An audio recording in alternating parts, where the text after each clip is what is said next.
Hey friends, 15th August 2023 அதாவது independence day அன்னைக்கு ஓலா அவங்களுடைய Gen 2 S1 Pro ஸ்கூட்டர் வந்து லான்ச் பண்ணியிருந்தாங்க. So Gen 1 and Gen 2 S1 Proக்குள்ள டிஃபரன்ஸ் பத்தி தாங்க இந்த வீடியோல பார்க்க போறோம். ஃபர்ஸ்ட் இந்த வீடியோல நாம ரெண்டு ஸ்கூட்டருக்கு உள்ள எக்ஸ்டர்னல் சேஞ்சஸ் பார்த்துட்டு அதுக்கு அடுத்ததான் இன்டர்னலா என்னென்ன சேஞ்சஸ் பண்ணிருக்காங்க அப்படிங்கறதையுமே ஃபுல்லா பார்க்க போறோம்.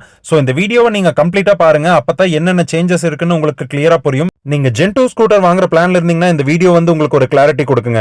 நாம பார்க்க போற ஃபர்ஸ்ட் எக்ஸ்டர்னல் சேஞ்ச் என்னன்னு பாத்தீங்கன்னா Gen 1 ஸ்கூட்டர்ஸ்ல உங்களுக்கு சிங்கிள் டெலஸ்கோபிக் சஸ்பென்ஷன் தான் கொடுத்திருந்தாங்க. ஆல்சோ இந்த வண்டியில் உங்களுக்கு 10 ஸ்போக் அலாய் வீல் டிசைன்ல கொடுத்திருந்தாங்க. இந்த ஸ்கூட்டர்ஸ்ல நிறைய சஸ்பென்ஷன் இஷ்யூ இருக்குங்காட்டி Gen 2 ஸ்கூட்டர்ஸ்ல உங்களுக்கு டுவல் டெலஸ்கோபிக் சஸ்பென்ஷன் கொடுத்துட்டாங்க. ஸ்டாண்டர்டா எல்லா ஸ்கூட்டர்ஸ்லயுமே இருக்கிற மாதிரி இந்த ஸ்கூட்டர்லயுமே உங்களுக்கு டுவல் டெலஸ்கோபிக் சஸ்பென்ஷன் கிடைச்சிருது. ஆல்சோ அலாய் வீல் டிசைன் கொஞ்சம் சேஞ்ச் பண்ணிருக்காங்க. இதுல வந்து பாத்தீங்கன்னா உங்களுக்கு 5 ஸ்போக் அலாய் வீல் கொடுத்திருக்காங்க. நாம பார்க்க போற செகண்ட் எக்ஸ்டர்னல் சேஞ்ச் பாத்தீங்கன்னா இந்த ஃப்ளோர் போர்டு தாங்க. Gen 1 ஸ்கூட்டர்ஸ்ல உங்களுக்கு இது மாதிரி ஒரு ஹம்ப் இருக்கும். லோட் கேரி பண்றப்ப ஸ்டேபிளா கேரி பண்ணி போக முடியாது. இதுவே Gen 2 ஸ்கூட்டர்ஸ்ல உங்களுக்கு பிளாட்டான ஃப்ளோர் போர்டு கொடுத்துட்டாங்க. சோ நீங்க ஈஸியா கேரி பண்ணி போக முடியும். தேர்டா நாம நோட் பண்ண எக்ஸ்டர்னல் சேஞ்ச் என்னன்னு பாத்தீங்கன்னா இந்த க்ளோ பாக்ஸ் தாங்க. Gen 1 ஸ்கூட்டர்ஸ்ல இந்த மவுத் வந்து உங்களுக்கு வைடா இருக்காது. போன் வச்சீங்கன்னா கிராஸா தான் ஃபிட் ஆகும். இதுவே Gen 2 ஸ்கூட்டர்ஸ்ல உங்களுக்கு வைடான க்ளோ பாக்ஸ் கொடுத்துட்டாங்க. நீங்க போன் வச்சீங்கனாலுமே ப்ராப்பரா ஃபிட் ஆகும். ஆல்சோ டீப்பா இருக்கறனால போன் உங்களுக்கு பக்காவா ஃபிட் ஆகும். இப்போ நாம ஃபோர்த் எக்ஸ்டர்னல் சேஞ்ச் பத்தி பார்க்கலாம். அதாவது Gen 1 ஸ்கூட்டர்ஸ்ல பாத்தீங்கன்னா உங்களுக்கு டிஸ்ப்ளே ரெசல்யூஷன் ஹையா இருந்துச்சு. 1280x768 டிஸ்ப்ளே ரெசல்யூஷன் கொடுத்திருந்தாங்க. ஆல்சோ இதுல இருக்க பட்டன்ஸ் எல்லாம் பாத்தீங்கன்னா Gen 1 அண்ட் Gen 2 ஸ்கூட்டர்ஸ் ரெண்டுலயுமே சேமா தான் இருந்துச்சு. இப்போ Gen 1 அண்ட் Gen 2 ஸ்கூட்டர்ஸ்ல உங்களுக்கு இதே மாதிரி கீபேட் தான் இருக்கும். சேம் அதே தான் உங்களுக்கு கேரி ஃபார்வர்டா இருக்கு. இதுவே Gen 2 ஸ்கூட்டர்ஸ்ல டிஸ்ப்ளே ரெசல்யூஷன் வந்து லோவரா கொடுத்திருக்காங்க. காஸ்ட் கட்டிங்காக Gen 2 ஸ்கூட்டர்ஸ்ல 800x480 டிஸ்ப்ளே ரெசல்யூஷன் தான் ஓலா கொடுத்திருக்காங்க. நெக்ஸ்ட் நோட்டபிள் எக்ஸ்டர்னல் சேஞ்ச்னா அதாவது இந்த வண்டியோட ஸ்விங் ஆர்ம் தாங்க. ரியர் ஸ்விங் ஆர்ம் பாத்தீங்கன்னா சிங்கிள் சைடடா Gen 1ல கொடுத்திருந்தாங்க. ஆல்சோ டிஸ்க் பிரேக் பொசிஷன் பாத்தீங்கன்னா லெஃப்ட் சைடு இருந்துச்சு. ஃப்ரண்ட் அண்ட் ரியர் ரெண்டுமே லெஃப்ட் சைடு தான் டிஸ்க் பிரேக்ஸ் கொடுத்திருந்தாங்க. Gen 1 S1 Proவோட ரியர் சஸ்பென்ஷன் பாத்தீங்கன்னா உங்களுக்கு ஹரிசாண்டலா மவுண்ட் பண்ணிருந்தாங்க. அதாவது உங்களுக்கு லெஃப்ட் சைடு தான் இந்த சஸ்பென்ஷன் இருக்கு. இந்த வண்டியோட பெல்ட் டிரைவ் உங்களுக்கு ஒரு அலுமினியம் கேசிங் குள்ள இருக்கிற மாதிரி தான் டிசைன் பண்ணிருந்தாங்க. அதனால உங்களுக்கு வந்து சவுண்ட் ரொம்ப கம்மியாவே இருந்துச்சு. ஆனா Gen 2 S1 Pro ஸ்கூட்டர்ஸ்ல பாத்தீங்கன்னா உங்களுக்கு டுவல் சைடட் ஸ்விங் ஆர்ம் கொடுத்துட்டாங்க. இது மாதிரி ரெக்டாங்குலர் டியூப் வந்து உங்களால ரெண்டு சைடுமே பார்க்க முடியும். இந்த ஸ்விங் ஆர்ம் வந்து சேசஸ்ல வந்து இந்த பார்ட்ல தாங்க கனெக்ட் ஆயிருக்கு. இது வந்து டோட்டலா எக்ஸ்போஸ்டா இருக்கு. இதுவே Gen 1 ஸ்கூட்டர்ஸ்ல உங்களுக்கு கவர் கொடுத்திருப்பாங்க அந்த இடத்துல. இந்த வண்டியோட பிரேக்ஸ் அதாவது ரியர் பிரேக்ஸ் பாத்தீங்கன்னா உங்களுக்கு ரைட் சைடு மவுண்ட் பண்ணிருக்காங்க. Gen 1 ஸ்கூட்டர்ஸ்ல யூனிசைடடா இருந்த டிஸ்க் பிரேக்ஸ் வந்து இந்த டைம் நமக்கு ஆல்டர்னேட் சைட்ஸ்ல இருக்கிற மாதிரி Gen 2 ஸ்கூட்டர்ஸ்ல கொடுத்திருக்காங்க ஓலா. இது மாதிரி டிஸ்க் பிரேக்ஸ் நமக்கு ஆல்டர்னேட் சைட்ஸ்ல இருக்கிறப்ப நமக்கு பிரேக்கிங் பெர்ஃபார்மன்ஸ் வந்து கொஞ்சம் நல்லா இருக்கும். Gen 2 ஸ்கூட்டர்ஸ்ல சஸ்பென்ஷன் ரைட் சைடு கொண்டு வந்துட்டாங்க. இது வந்து மோனோஷாக் சஸ்பென்ஷன் தான். பட் ஆனா உங்களுக்கு வந்து வெர்டிகலா மவுண்ட் பண்ணிருக்காங்க.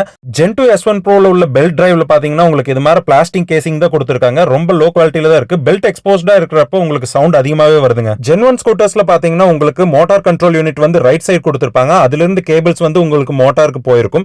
இதுவே Gen 2 ஸ்கூட்டர்ஸ்ல உங்களுக்கு வந்து MCU வந்து மோட்டாரோட இன்டகிரேட் பண்ணி வர மாதிரி சொல்லிருக்காங்க. பட் ஆனா இனிஷியல் பேட்ச்ல வந்துட்டு மோட்டாரோட இன்டகிரேட் பண்ணல. பட் லெஃப்ட் சைடு வந்து உங்களுக்கு அந்த MCU வந்து கொடுத்திருக்காங்க.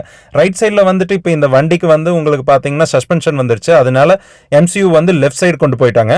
சோ இதுல பாத்தீங்கன்னா உங்களுக்கு MCU தெரியும் லெஃப்ட் சைடுல மவுண்ட் ஆயிருக்கிறது. லுக் வைஸ் Gen 1 ஸ்கூட்டர்ஸ் தான் பெட்டரா இருக்கு. இது மாதிரி பிளாஸ்டிக் கவர்ஸ் வந்து Gen 1 ஸ்கூட்டர்ஸ்ல கொடுத்திருக்காங்க. இதுவே Gen 2 ஸ்கூட்டர்ஸ்ல பாத்தீங்கன்னா அந்த ஸ்விங் ஆர்ம் கனெக்ட் ஆகிற ஏரியால எக்ஸ்போஸ்டா இருக்கு. பாக்கறதுக்கு அது கொஞ்சம் நல்லா இல்ல.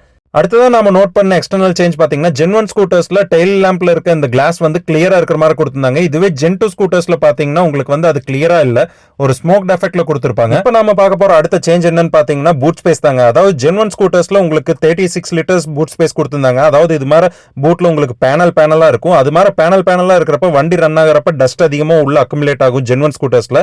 இதுவே Gen 2 ஸ்கூட்டர்ஸ்ல பாத்தீங்கன்னா உங்களுக்கு ஒரே பேனலா இருக்கிற மாதிரி கொடுத்துட்டாங்க. அந்த இடத்துல டஸ்ட் அதிகமா உள்ள வராது. அப்புறம் பூட் ஸ்பேஸ் வந்து 2 லிட்டர்ஸ் கம்மி பண்ணிட்டாங்க. உங்களுக்கு 34 லிட்டர்ஸ் பூட் ஸ்பேஸ் தான் இப்ப கொடுத்திருக்காங்க. Gen 1 ஸ்கூட்டர்ஸ்ல உங்களுக்கு கிராப் ரயில் வந்து ஃபிலிம்சியா இருந்துச்சு. பட் ஆனா Gen 2 ஸ்கூட்டர்ஸ்ல நல்லா ஸ்டீல் டியூப்ல ஹார்டா கொடுத்திருக்காங்க. வேற நம்ம வண்டியோட எக்ஸ்டர்னல் சேஞ்சஸ் பத்தி பார்த்துட்டு இருந்தோம். இப்போ வந்து நம்ம வண்டியில என்னென்ன இன்டர்னல் சேஞ்சஸ் பண்ணிருக்காங்க அப்படிங்கறத பார்க்கலாம். டோட்டலா 4 இன்டர்னல் சேஞ்சஸ் கொண்டு வந்திருக்காங்க ஓலா. அதாவது பேட்டரியில, மோட்டார்ல, ஃப்ரேம்ல, அப்புறம் எலக்ட்ரிக்கல் அண்ட் எலக்ட்ரானிக்ஸ்ல கொண்டு வந்திருக்காங்க. ஃபர்ஸ்ட் நாம வந்து மோட்டார் செக் பண்ணி பார்த்தலாங்க. அதாவது Gen 1ல பாத்தீங்கன்னா உங்களுக்கு MCU அண்ட் மோட்டார் வந்து செப்பரேட்டா இருக்கும். MCU செப்பரேட்டா இருக்கறனால மோட்டாருக்கும் MCUக்கும் உங்களுக்கு கனெக்ஷன் எஸ்டாப்லிஷ் பண்ண உங்களுக்கு கேபிள்ஸ் தேவைப்படும். பட் ஆனா உங்களுக்கு செகண்ட் ஜெனரேஷன்ல அந்த கேபிள்ஸ் எல்லாமே ரிமூவ் பண்ணிட்டு உங்களுக்கு MCU வந்து மோட்டாரோடயே இன்டகிரேட் பண்ற மாதிரி ஓலா சொல்லிருக்காங்க. ஆனா ஃபர்ஸ்ட் பேட்ச் Gen 2 S1 Proல பாத்தீங்கன்னா உங்களுக்கு மோட்டார் MCU எல்லாம் செப்பரேட்டா தான் இருக்கு. இது மாதிரி இன்டகிரேட் பண்ணி வரல. பட் ஆனா அப்கமிங் S1 Pro Gen 2ல வந்துட்டு இது மாதிரி இன்டகிரேட்டட் MCU வந்து சீக்கிரம் வந்துரும் அப்படின்னு நாம எக்ஸ்பெக்ட் பண்ணலாம். MCUக்கும் மோட்டாருக்கும் இடையில உள்ள கேபிள் எல்லாம் இல்லாதங்காட்டி இப்போ வெயிட் ரிடக்ஷன் வந்து இருக்கு. ஆல்சோ இதோட பவர் வந்து இன்க்ரீஸ் ஆயிருக்கு. 30%. அதாவது 8.5 இருந்து 11 கிலோவாட்டா மாறிடுச்சு. இது வந்து ஜென் 2 ஸ்கூட்டர்ஸ்ல யூஸ் பண்ண போறாங்க. அடுத்ததான் நாம பார்க்க போற இன்டர்னல் சேஞ்ச் வந்து பேட்டரி தாங்க. அதாவது ஜென் 1 அண்ட் ஜென் 2 ஸ்கூட்டர்ஸ்க்குள்ள பேட்டரி டிஃபரன்ஸ் தான். அதாவது ஜென் 1 ஸ்கூட்டர்ஸ்ல உங்களுக்கு பேட்டரி பேக் பாத்தீங்கன்னா இது மாதிரி தான் டிசைன் பண்ணிருப்பாங்க. அதாவது மிடில் ஒரு ஹவுசிங் இருக்கும், சைட்ல வந்து உங்களுக்கு 2 கவர் இருக்கும். இதை இப்போ நம்ம வந்து ஓப்பன் செக்ஷன்ல பார்க்கலாம். மிடில் இருக்க அந்த சென்ட்ரல் ஹவுசிங்ல தான் செல்ஸ் எல்லாம் ஃபிக்ஸ் பண்ணியிருப்பாங்க. இப்போ பார்த்தீங்கன்னா 33% ஆஃப் பார்ட்ஸ் வந்து பேட்டரியிலேருந்து ரிமூவ் பண்ணிட்டாங்க. ஸோ ரிமூவ் பண்ணிவிட்டு அதுலேருந்து கொஞ்சம் வெயிட் ரிடக்ஷன் கொடுத்துருக்காங்க. அடுத்ததாக புதிய பேட்டரி மேனேஜ்மெண்ட் சிஸ்டம் வந்து இதில் இன்ட்ரடியூஸ் பண்ணியிருக்கிறதா ஓலா சொல்லியிருக்காங்க. இதில் வந்துட்டு பார்த்தீங்கன்னா உங்களுக்கு 2 சைடு தான் கேசிங் இருக்கும், மிடில் வந்துட்டு செல் இருக்கும். அந்த செல்லுலையுமே இப்போ பார்த்தீங்கன்னா ஓலா என்ன பண்ணியிருக்காங்கன்னா உங்களுக்கு வந்துட்டு இன்சுலேஷன் மார்க் கொடுத்துருக்காங்க. அதாவது ஜென் 1ஓட ஜென் 2ல வந்து ஹையர் இன்சுலேஷன் கொடுத்துருக்காங்க. ஸோ ஹீட் டிசிபேஷனில் ப்ராப்பராக இருக்கும் அப்படிங்கிற மாதிரி சொல்லியிருக்காங்க. ஆல்சோ இந்த கேப்ஸில் வந்துட்டு உங்களுக்கு ஓரிங் கொடுத்துருக்காங்க, வாட்டர் வந்து உள்ள போகாம இருக்காங்க. ஜென் 2 ஸ்கூட்டர்ஸ்ல இந்த நியூலி டிசைன்ட் பேட்டரி பேக் தான் வந்துட்டு இருக்கு. அடுத்ததான் நம்ம பார்க்க போறது எலக்ட்ரிக்கல் அண்ட் எலக்ட்ரானிக்ஸ் தாங்க. ஜென் 1 ஸ்கூட்டர்ஸ்ல உள்ள எலக்ட்ரிக்கல் காம்போனன்ட்ஸ் பாத்தீங்கன்னா ரொம்ப நிறைய இருக்கும். அதாவது செப்பரேட்டா இருக்கும், இன்டகிரேட்டடா இருக்காது. அதாவது டிஸ்பிளே தனியா இருக்கும், வெஹிக்கிள் கண்ட்ரோல் யூனிட் தனியா இருக்கும், அப்புறம் MCU தனியா இருக்கும், மோட்டார் தனியா இருக்கும். ஸோ இதுவே ஜென் 1 ஸ்கூட்டர்ஸ்ல பாத்தீங்கன்னா இங்க மென்ஷன் பண்றாங்க பாத்தீங்களா, அதாவது இன்ஸ்ட்ருமெண்ட் கிளஸ்டர் தனியா இருக்கு, அடுத்தது VCU தனியா இருக்கு, பேட்டரி தனியா இருக்கு, மோட்டார் தனியா இருக்கு. பட் ஆனா ஜென் 2 ஸ்கூட்டர்ஸ்ல உங்களுக்கு அந்த டிஸ்பிளே கீழேயே உங்களுக்கு VCU வந்துரும். சோ அது மாதிரி வெயிட் ரிடக்ஷன் காம்போனன்ட் கம்மி பண்ணிருக்காங்க. இந்த மாதிரி காம்போனன்ட் ரிடக்ஷன்னால உங்களுக்கு அந்த வயரிங் ஹார்னஸோட டயாமீட்டர் பாத்தீங்கன்னா 40% வந்து கம்மியா இருக்கு. ஆல்சோ 8% வெயிட் வந்து கம்மியா இருக்கு. அப்புறம் வந்து உங்களுக்கு இந்த சிஸ்டம் கன்சியூம் பண்ற பேட்டரி பர்சன்டேஜ் வந்து பாத்தீங்கன்னா 25% வந்து கம்மியா இருக்கு. ஜென் 2 ஸ்கூட்டர்ஸ்ல உங்களுக்கு அந்த டிஸ்பிளே கீழேயே அந்த வெஹிக்கிள் கண்ட்ரோல் யூனிட் வந்து இன்டகிரேட் பண்ணிட்டாங்க ஓலா. சோ இந்த ஜென் 2 ஸ்கூட்டர்ஸ்ல வந்து பாத்தீங்கன்னா இந்த நியூ வயரிங் ஹார்னஸ் தாங்க வரப்போகுது. அடுத்ததான் நம்ம ஃப்ரேமை பத்தி பார்க்கலாம்.